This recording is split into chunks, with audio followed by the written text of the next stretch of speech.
Estes são os dias, meus irmãos, que permitamos que o suave aroma do Evangelho penetre-nos de tal forma que ao retornarmos aos nossos lares, aqueles que olhem a nossa face possam perceber o brilho do Evangelho.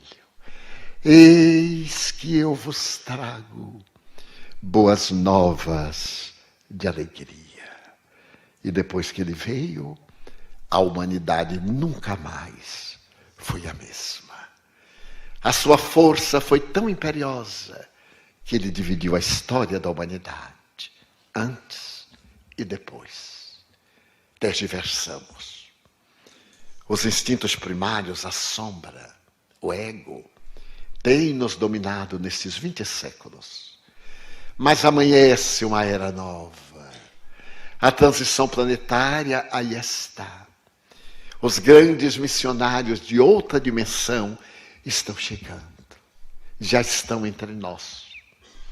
Aqueles grandes gênios do passado, desde os grandes pensadores do Oriente, as escolas clássicas do Ocidente greco-romana, os gênios do Renascimento, as estrelas que apareceram na noite medieval, os grandes cientistas, os conquistadores estão de volta.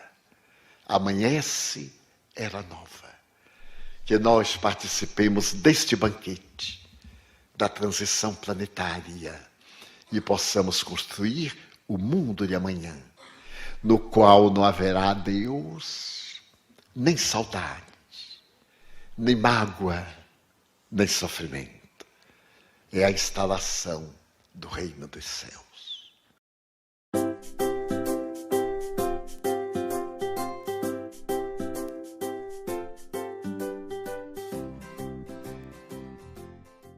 Olá pessoal, salve salve, aqui estamos novamente para um novo assunto. Hoje nós estaremos falando sobre o tema 7, como já foi colocado aqui, manifestações mediúnicas de efeitos físicos incomuns.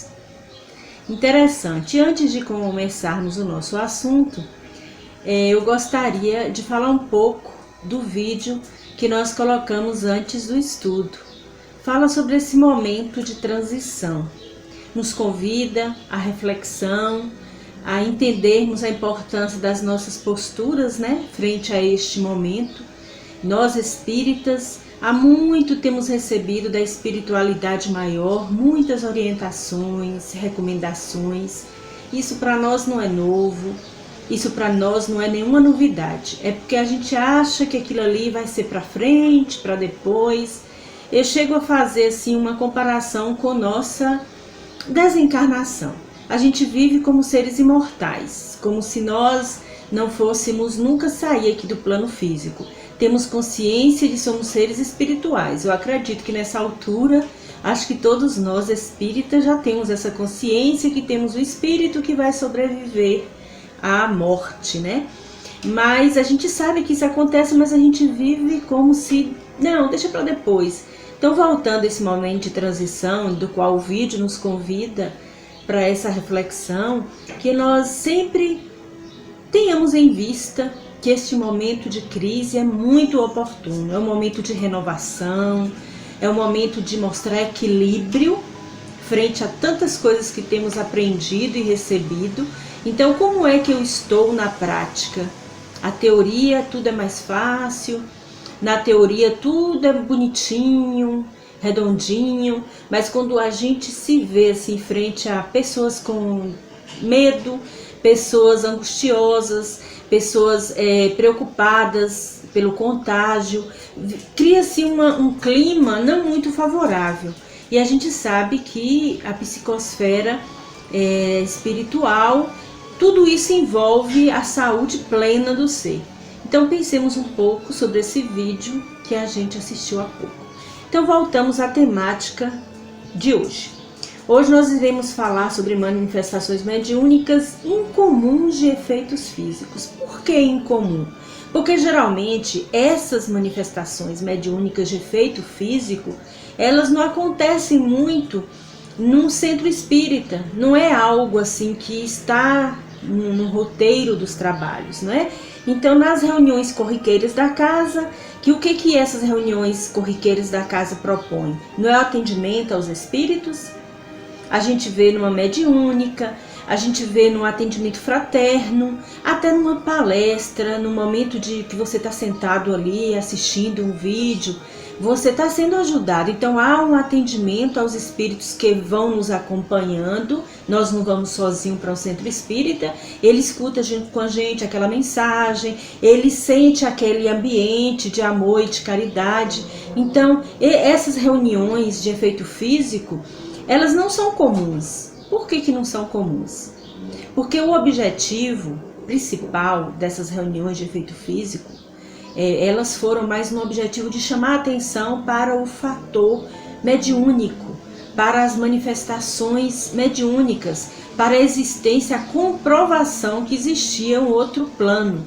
Então, no início, nos primórdios da doutrina espírita, se via muito esse fenômeno, como nós sabemos, quem já estudou, das mesas girantes. Isso tudo chamava atenção para que algo existia além da matéria. Então, depois que Kardec codificou toda a doutrina, que organizou todo o material, então já não cabe mais esse tipo de comunicação de efeito físico. Por isso que é esse nome incomum, porque hoje não se vê muito. E quais seriam essas manifestações de efeito físico? No próprio material vai dizer curas espirituais, sim. Quem trabalha, quem assiste a um trabalho na casa espírita Saul Quadros, vai ver que lá existe cirurgias espirituais, em que a gente sempre está recomendando o recolhimento, o silêncio, o cuidado. Por quê? Porque neste momento que acontecem as cirurgias espirituais, as curas espirituais, a espiritualidade maior manipula nossos fluidos. Aquelas pessoas que estão lá esperando atendimento já estão doando. Olha que coisa bonita, eu vou lá receber um atendimento e eu já estou doando. Isso quem está realmente com o intuito de não só receber, mas ser também instrumento, né, de contribuir. Então, nas curas espirituais existem essas materializações de efeito físico, porque os médiuns, eles são instrumentos de Deus, da espiritualidade maior.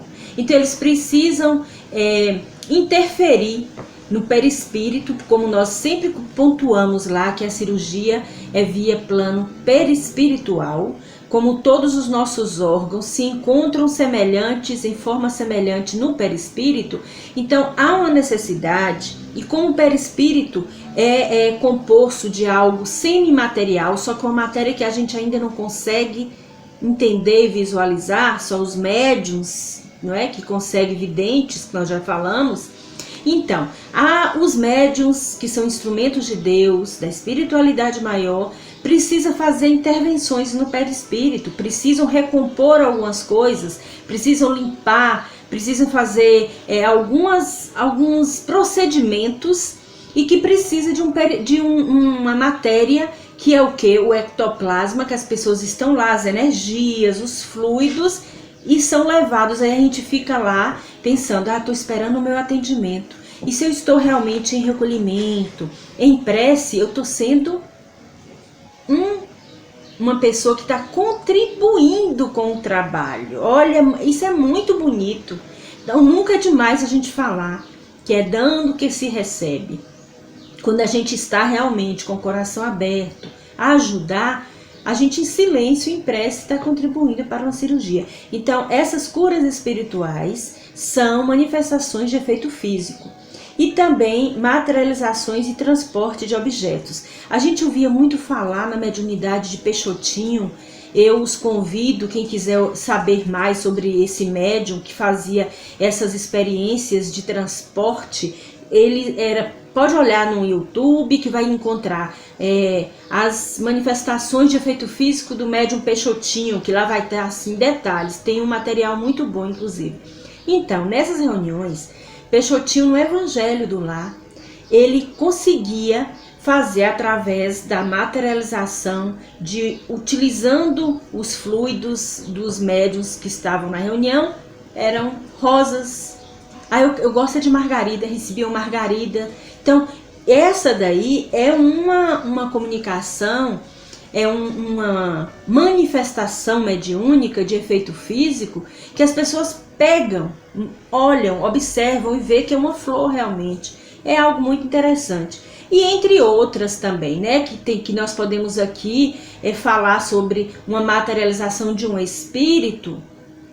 Eu vi, quem nunca ouviu dizer que alguém em algum momento viu alguém que já desencarnou e que era físico e que parecia que era bem matéria ainda, não era aquela coisa ainda assim, eu vi o espírito igual o médium vidente, era algo material que o espírito veio, pegou, falou. Então tem N situações.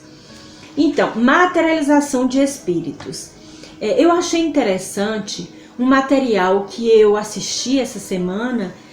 Vocês devem ter assistido, porque foi inclusive indicação no grupo que a gente tem do estudo. Numa entrevista com Bial, com Pedro Bial, foi convidada Dora Encontre e Marcel Souto-Maior. Marcel Souto-Maior, todos nós que sabemos que foi quem escreveu a biografia de Chico Xavier.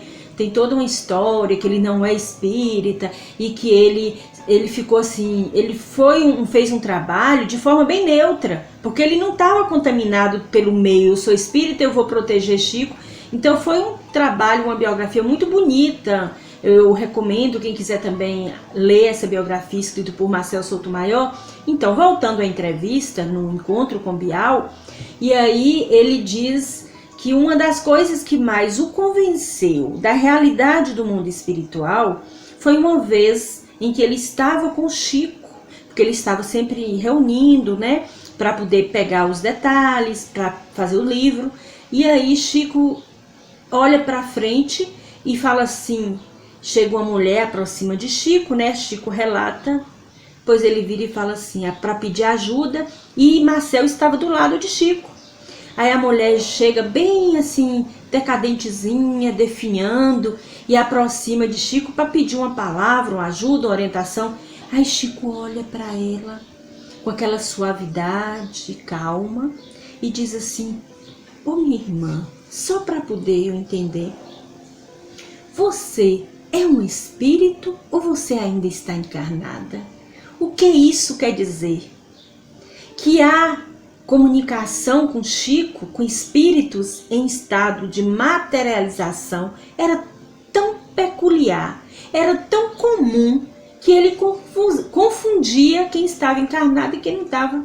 Olha a diferença de um médium que não tem ainda assim um equilíbrio, uma maturidade, uma segurança no seu trabalho.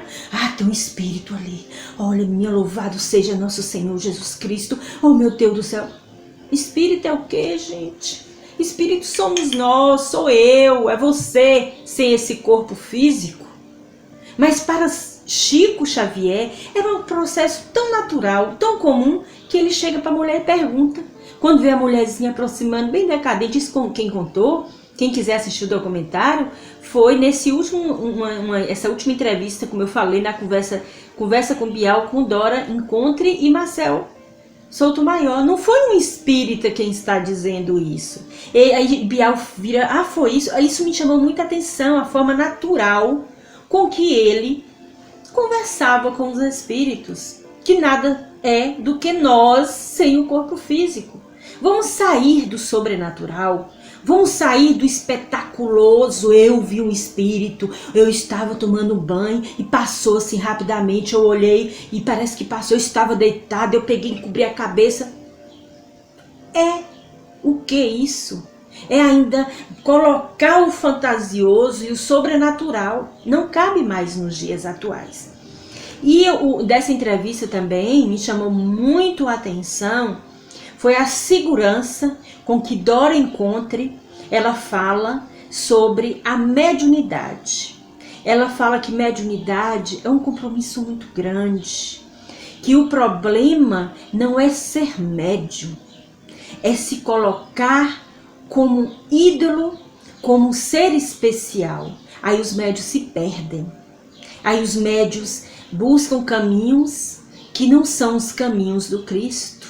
Aí ela cita um médium que de forma lamentável se perdeu por conta de assédios, de confetes, de idolatria que nós colocamos no médium. Os médios se perdem, se deixam levar, sim, mas nós, com os nossos assédios, idolatrias, os fazemos se corromper.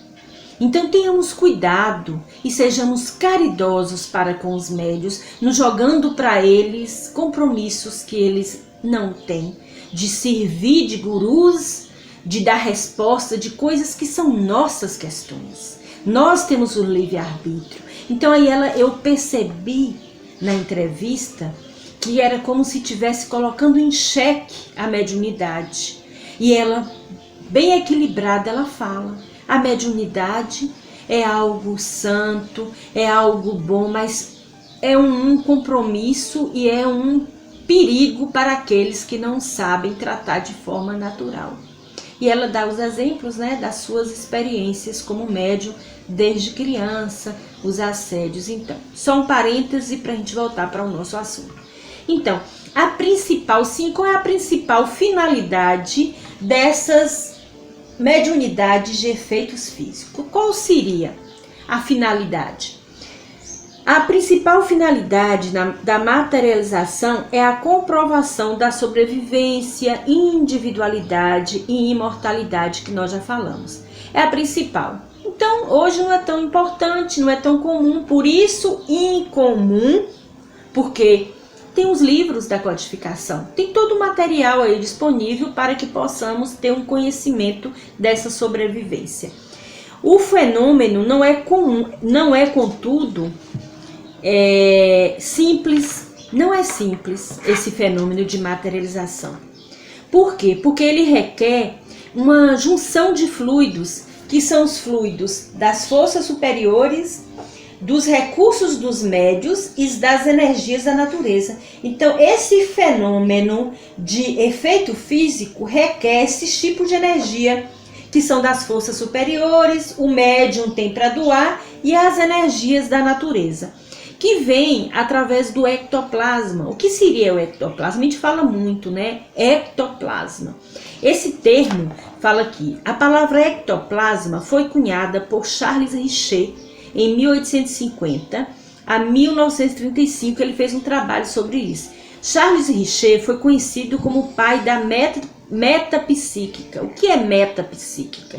Tudo aquilo que o psiquismo, acima do psiquismo, que você pode explicar o que é acima, acima do nosso psiquismo comum, não consegue explicar, é algo que é metapsiquista. Ele estudou além dos fenômenos psíquicos comuns, vai além dos fenômenos psíquicos comuns. Então, Charles Richer, ele estudou sobre esse assunto e criou-se essa palavra ectoplasma. Essa bioenergia faz alusão a uma substância leitosa. Quem assistir o documentário de Peixotinho vai ver as fotos das materializações de espíritos, é como se fosse um leite, e pode ser expelida para fora do organismo. É algo que nós produzimos e a gente expelimos por onde é uma geleia viscosa e semilíquida. Aí a gente vai expelir essa geleia pela boca, pelas narinas, ouvidos. Aí os médios vão doando essa substância leitosa, parece uma geleia, e aí eles utilizam e vai moldando o perispírito. O espírito já está ali. Aí a espiritualidade maior vai moldando, aí apresenta, como no documentário que eu falei de Peixotinho, apresenta a irmã dele, uma filha muito amada, que ele tinha muita ligação com essa filha, que inclusive essa filha ajudou muito o Peixotinho nos momentos de crise, de dificuldade. Aí ele sempre tinha ela como se fosse uma mentora, um auxiliar, porque aí ela aparecia. Tem todo esse material para vocês verem neste documentário de Peixotinho. E esse material sai principalmente, além dos orifícios, né, sai pelas pontas dos dedos. Com muito cuidado eram feitos esses trabalhos de materialização, porque pode atingir o médium na hora da doação do ectoplasma se tiver qualquer luminosidade. Então tem que ter um ambiente lacrado de todo tipo de luz, porque o ectoplasma em contato com a luz, ele queima, e nesse processo de queimar prejudica o médium. Então tinha todo um cuidado, um trabalho bem detalhado explicando nesse vídeo. Ainda segundo André Luiz, o ambiente onde a materialização ocorre é cuidadosamente preparado pelos trabalhadores desencarnados. Vocês se lembram que a gente usou muito o termo ionização em salas de reunião mediúnica? Imagina numa sala onde acontece materialização. Se nós sabemos que os espíritos que organizam a mediúnica se preocupam em limpar todo o ambiente que vai acontecer uma mediúnica por conta de micróbios, sim, micróbios que nós já estudamos, que vêm de outras formas de vírus, de contágio que vem do plano espiritual. Imagina numa reunião onde acontece a materialização. É levado a efeito a ionização da atmosfera, combinando recursos para efeitos elétricos e magnéticos. Nos trabalhos desse teor, reclamam-se processos acelerados de materialização e desmaterialização de energia. Prossegue ao afirmar que a materialização, para ser mais perfeita, exige segura desmaterialização do médium e dos companheiros encarnados. Então vai falar sobre a conjunção, que eu já comecei a falar há pouco, a conjunção desses três elementos, né? Do elemento A, que é as forças superiores que vêm, do elemento B, desses recursos do médium, e do elemento C, que são energias da natureza. Então é um trabalho muito delicado que requer a união dessas energias. Então o médium precisa contribuir, as forças superiores e a natureza. Então é um trabalho muito delicado, muito interessante. Hoje nós vamos nos atentar, por enquanto, a esse processo. Como eu queria dar mais um conceito do que seja uma materialização, uma mediunidade de materialização, para, no próximo encontro, a gente vai entrar sobre mediunidade de transporte em maiores detalhes, mediunidade curadora, transcomunicação instrumental. Geralmente são esses três mais. Quem quiser dar uma lida, já facilita bastante o entendimento. Então nós iremos encerrar no próximo encontro esse tema. E eu também os convido para fazer uma leitura. Olha o nosso manual aqui. Se nós estudamos sobre mediunidade, qual é o manual que nós temos que usar? É o livro dos médiuns. Médium precisa estudar o livro dos médiuns. É o nosso manual de instrução. Então eu os convido a fazer uma leitura no capítulo 14 deste livro, onde ele vai começar a falar no item 160, capítulo 14, sobre médiuns de efeitos físicos. Aí quando eu digo Kardec, ele vai nos esclarecer sobre médiuns facultativos e médiuns involuntários. Como assim? Não entendi. Médiuns facultativos e médiuns involuntários? O que é isso? Pois é, meus amigos, eu os convido a fazer uma leitura sobre esse tipo de mediunidade, que é o capítulo 14, a partir do item 160.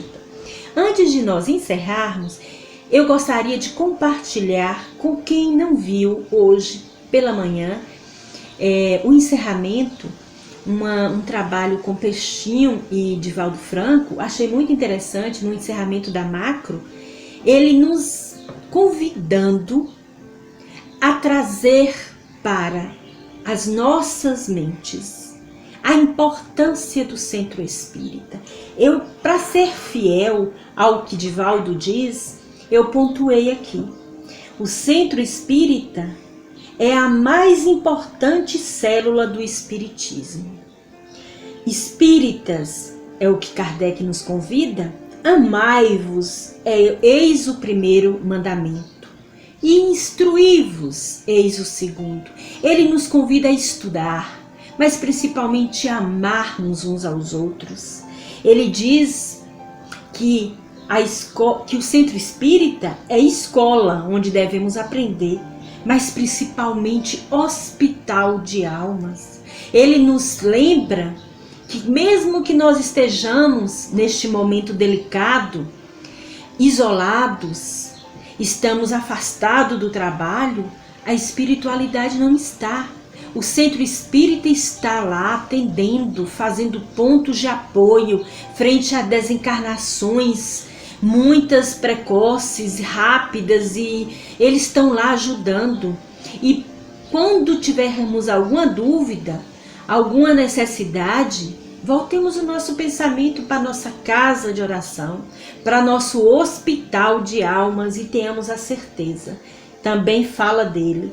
União dos espíritas para vinculação das entidades. Como ajudar se nós não nos ajudamos? Pensemos sobre isso e vamos encerrar com aquela linda prece. Eu vou fazer uso do livro de Alírio Cirqueira, que é a Sublime Oração de Francisco de Assis, que ele explica essa oração em detalhes, cada frase, mas eu acho essa oração muito oportuna para nós pensarmos em sermos mais úteis, em servirmos mais de que sermos servidos. Senhor, fazei-me instrumento de vossa paz. Onde houver ódio, que eu leve o amor. Onde houver ofensa, que eu leve o perdão. Onde houver discórdia, que eu leve a união. Onde houver dúvida, que eu leve a fé. Onde houver erro, que eu leve a verdade. Onde houver desespero, que eu leve a esperança. Onde houver tristeza, que eu leve a alegria. Onde houver trevas, que eu leve a luz. Ó Mestre, fazei que eu procure mais, consolar que ser consolada, compreender que ser compreendida, amar que ser amada, pois é dando que se recebe, é perdoando que se é perdoado, e é morrendo que se vive para a vida eterna. Que a paz do Cristo seja conosco, hoje, agora e sempre. Muita paz.